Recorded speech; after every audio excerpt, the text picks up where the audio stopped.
ఎగువ రాష్ట్రాల్లో కురుస్తున్న భారీ వర్షాలతో గోదావరి నది ఉగ్రరూపం దాల్చింది. వరద పోటెత్తడంతో కోనసీమ ఉభయ గోదావరి జిల్లాలు వణికిపోతున్నాయి. స్థానికంగా వర్షాలు తగ్గుముఖం పట్టిన మహారాష్ట్ర, తెలంగాణ, కర్ణాటకల నుంచి భారీగా వస్తున్న వరద నీటితో గోదావరి ప్రమాదకర స్థాయిలో ప్రవేశిస్తోంది. దీంతో లంక గ్రామాలు నీట మునిగి ప్రజలు తీవ్ర ఇబ్బందులు పడుతున్నారు.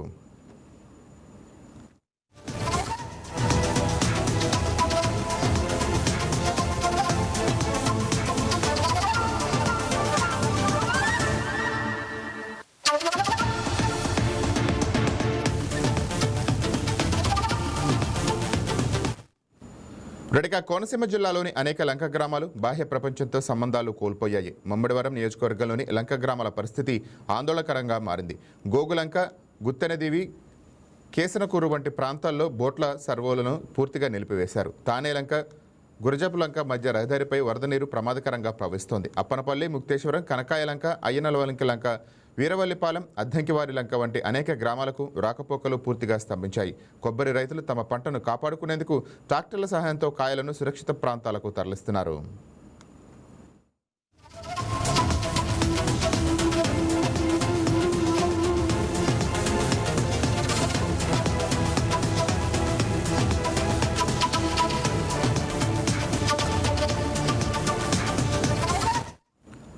ఇక రాజమండ్రి వద్ద గోదావరి ఉధృతంగా ప్రవహిస్తుండటంతో నదీ తీరం కోతకు గురవుతోంది. అధికారులు ఇసుక బస్తాలు వేసి కోతను అరికట్టే ప్రయత్నాలు చేస్తున్నారు.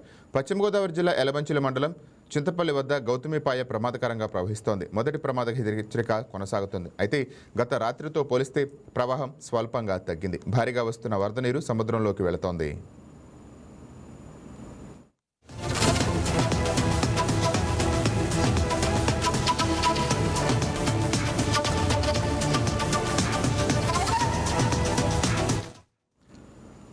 రెడీగా గోదావరి వరద పరిస్థితిపై మరింత సమాచారం మా కరస్పాండెంట్ వర్మ ఫోన్ ద్వారా అందిస్తారు. రైట్ వర్మ, చెప్పండి.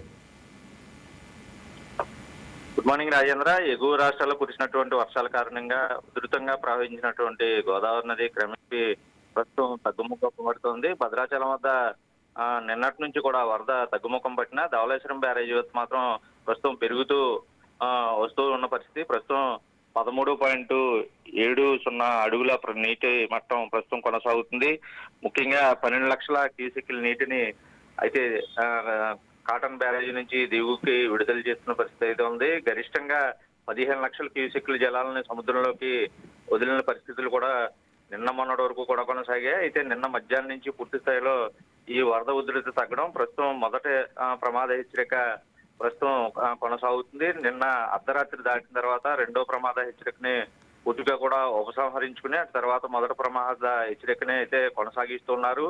భద్రాచలం వద్ద వరద వేగంగా తగ్గుతుండటంతో మూడో ప్రమాద హెచ్చరిక ప్రస్తుతం ఉపసంహరించుకున్నారు. అక్కడ కూడా ఒకటో ప్రమాద హెచ్చరిక ప్రస్తుతం రెండో ప్రమాద హెచ్చరిక కొనసాగుతుంది. గోదావరి, శబరి నదులు ఒకదానికొకటి పోటీ పడి పూర్తిగా కూడా పోలవరం జిల్లాలోని కోనవరం, యార్పురం, ఎటపాక, చింతూరు మండలాల్లో పలు గ్రామాలను ముంపులో చిక్కుకున్నాయి. 4 మండలాల్లోని 44 రహదారులన్నీ కూడా రాకపోకలు స్తంభించిపోయిన పరిస్థితులు అవుతున్నాయి. ఈ ప్రభావం 72 గ్రామాలపై ఎక్కువగా చూపించిన తర్వాత 44 పూర్తిగా కూడా ఏదైతే పూరిపాకలు కూడా నీటిలో మునిగిపోయినటువంటి పరిస్థితి అయితే ఉన్నాయి. అయితే 12,499 కుటుంబాలకు చెందినటువంటి 32,180 మందిపై వరద ప్రభావం అయితే ఎక్కువగా చూపింది. ఈసారి వరద పోలవరం జిల్లానే ఎక్కువ ప్రభావితం చేసిందని చెప్పాలి. 971 ఇళ్లు పూర్తిగా కూడా నీట మునిగిపోయాయి. 780 కుటుంబాలకి పునరావాస కేంద్రాలకి ప్రస్తుతం 140 మంది ఏదైతే పూర్తిగా కూడా గర్భిణుల్ని అలాగే అనారోగ్యంతో బాధపడిన వారిని సామాజిక ఆసుపత్రుల్లో కూడా ప్రస్తుతం తరలించి వాళ్ళకి చికిత్స అందిస్తున్నారు. విఆర్పురంలో 13, కోనవరంలో 8, అలాగే చింతూరులో 3, ఎటపాకలో 3 పూర్తిగా కూడా రహదారులు పూర్తిగా కూడా కొట్టుకుపోయినటువంటి పరిస్థితులు అయితే ఉన్నాయి. నిన్న రాత్రి నుంచి కూడా కొద్దిగా వరద ప్రభావం అన్నది తగ్గింది కాబట్టి ఏదైతే ధవళేశ్వరం బ్యారేజీకి దిగున ఉన్నటువంటి పూర్తి లంక గ్రామాలన్నీ కూడా పూర్తిగా నీట మునిగినటువంటి పరిస్థితులు అయితే ఉన్నాయి. అయితే ప్రస్తుతం నీటి మొత్తం తగ్గుముఖం పడుతుంటే పూర్తిగా కూడా ఈ లంక గ్రామాల్లో పూర్తిగా 22 రహదారులు ముంపుకు గురైపోయినాయి. ముఖ్యంగా అయినవిల్లి, పీగన్నవరం, అలాగే మామిడి కుదురు, ముమ్మడివరం మండలాల్లో పరిధిలో ఉన్నటువంటి కాజువేలు అవ్వచ్చు రహదారులు పూర్తిగా కూడా ముంపుకు గురవడంతో ప్రజలు ట్రాక్టర్లు అలాగే పడవల్లో రాకపోకలు సారించారు. అక్కడ కూడా పునరావాస కేంద్రాలు ఏర్పాటు చేసిన నేపథ్యంలో అధికారులు అన్ని చర్యలు సరైన టైంలో తీసుకోవడం వల్ల పూర్తి స్థాయిలో ఎక్కడా కూడా ఎటువంటి ప్రాణ నష్టం అయితే జరగలేదు. బోడస్కూరు ముమ్మవరంలోని 4 పూర్తిగా కూడా ముంపులో 4 ఇల్లు పూర్తిగా నీటిలో మునిగిపోయినటువంటి పరిస్థితులు. అయితే ప్రస్తుతం గోదావరి వరద ఉధృతి క్రమేపీ తగ్గుతుంది, ఎవరు ఆందోళన చెందవచ్చని అధికారులు అయితే చెప్తున్నారు. Rajanna, right, thank you Varma.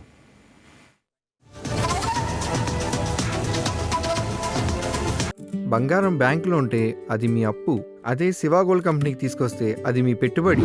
తాకట్లో ఉన్న మీ బంగారాన్ని మేము విడిపించి ఈ రోజు మార్కెట్ ధర కొని స్పాట్లో మీ నగదు మీకు అందిస్తాం. ప్రతి నెల వడ్డీలు కట్టడం లాభమా లేదా ఇలా చేయడం లాభమా మీరే ఆలోచించుకోండి.